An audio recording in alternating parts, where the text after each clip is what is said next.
ആധുനിക ചികിത്സാ സൗകര്യങ്ങളുടെയും വിദഗ്ധ ഡോക്ടർമാരുടെയും സേവനമിനി നിങ്ങളുടെ അടുത്തും. വിശ്വസ്തതയുടെ പര്യായമായ ചേലക്കര ജീവോദയ മിഷൻ ആശുപത്രിയിൽ 7ലധികം ഡിപ്പാർട്ട്മെന്റുകൾ പ്രവർത്തിക്കുന്നു. കൂടാതെ 24 മണിക്കൂറും പ്രവർത്തിക്കുന്ന ഫാർമസി, ലാബ്, എക്സ്റേ, അത്യാഹിത വിഭാഗം എന്നിവയുമുണ്ട്. അത്യാധുനിക ultrasound, 2D echo, audiometry, ECG, EMG, sleep lab, spirometry, PFT, TMT തുടങ്ങിയ പരിശോധനാ സൗകര്യങ്ങൾ ഇവിടെ ലഭ്യമാണ്. ഏറ്റവും കുറഞ്ഞ നിരക്കിൽ ഡയാലിസിസ് സേവനവും ഒരുക്കിയിരിക്കുന്നു. അത്യാധുനിക ആംബുലൻസ്, ICU ആംബുലൻസ് സേവനവും ലഭ്യമാണ്.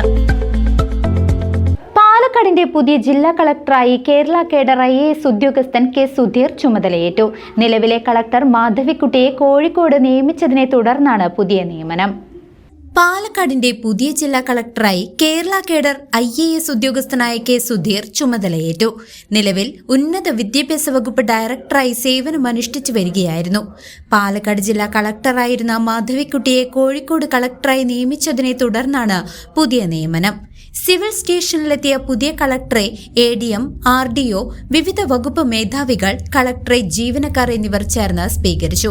2017 ബാച്ച് IAS ഉദ്യോഗസ്ഥനായ K. സുധീർ തിരുവനന്തപുരം സ്വദേശിയാണ്. ഇലക്ട്രിക്കൽ ആൻഡ് ഇലക്ട്രോണിക്സ് എഞ്ചിനീയറിംഗിൽ BTech ബിരുദം നേടിയ അദ്ദേഹം വ്യവസായ വകുപ്പിൽ അസിസ്റ്റന്റ് ഡയറക്ടറായാണ് സർക്കാർ സേവനം ആരംഭിച്ചത്. തുടർന്ന് വകുപ്പിൽ അഡീഷണൽ ഡയറക്ടർ ആയിരിക്കെയാണ് IAS ലഭിച്ചത്. Entrance commissioner, civil service academy director, handloom director തുടങ്ങിയ സുപ്രധാന പദവികൾ വഹിച്ചിട്ടുണ്ട്.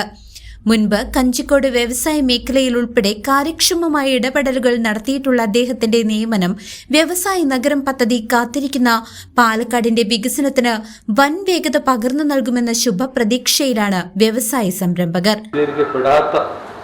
മേജർ പദ്ധതികളുണ്ടെങ്കിൽ അത് എക്സ്പ്ലോയിറ്റ് ചെയ്യുക, ജനങ്ങളുടെ ആവശ്യത്തിന് അവരുടെ പ്രോബ്ലംസ് അത് സോൾവ് ചെയ്യുക. പിന്നെ മെയിനായിട്ട് ഫോക്കസ് മാലിന്യമായിരിക്കും. മാലിന്യത്തിൽ ഉള്ള കുറഞ്ഞ ഒരു പരിപാടി ഉണ്ടാവില്ല. മാലിന്യത്തിൽ ആയിരിക്കും ഊന്നൽ കൊടുക്കുക. വാല്യൂ എഡിഷൻ, വ്യവസായ പാലക്കാടാണ് വ്യവസായവൽക്കരണത്തിൽ ഏറ്റവും അതിൽ മുൻപ് കൊണ്ടുപോകുക. പിന്നെ ഇവിടുത്തെ കാതല ഇഷ്യൂസ് 2 ഉണ്ട്. ഞാൻ മനസ്സിലാക്കിയത് 2 ഇഷ്യൂസാണ്. ഒന്ന് നമ്മുടെ പട്ടയത്തിൻ്റെ ഫാമേഴ്സിൻ്റെ പട്ടയ ഇഷ്യൂസ്. അതിലെന്തെങ്കിലും നമുക്ക് ചെയ്യാൻ സാധിക്കുന്നുണ്ടെങ്കിൽ ചെയ്യാവുന്നതാണ്. പിന്നെ ഇഷ്യൂസ് വരുമ്പോൾ നിങ്ങൾ പറയുന്ന ഇഷ്യൂസ് നമുക്ക് ഫോക്കസ് ചെയ്തുകൊണ്ട്, ഞാനൊരു പുതിയ ആളായതുകൊണ്ട് ഇതിൽ ഏറ്റവും പ്രശ്നമുള്ള ഇഷ്യൂസ് നിങ്ങൾ ഹൈലൈറ്റ് ചെയ്യുന്ന കാര്യങ്ങൾ നമുക്ക് ഫോക്കസ് ചെയ്ത്. ആരോഗ്യവകുപ്പ് ഡെപ്യൂട്ടി സൂപ്രണ്ട് ഡോക്ടർ ബിന്ദുവാണ് ഭാര്യ. മീനാക്ഷി, മേഘ എന്നിവർ മക്കളാണ്. News desk CCV.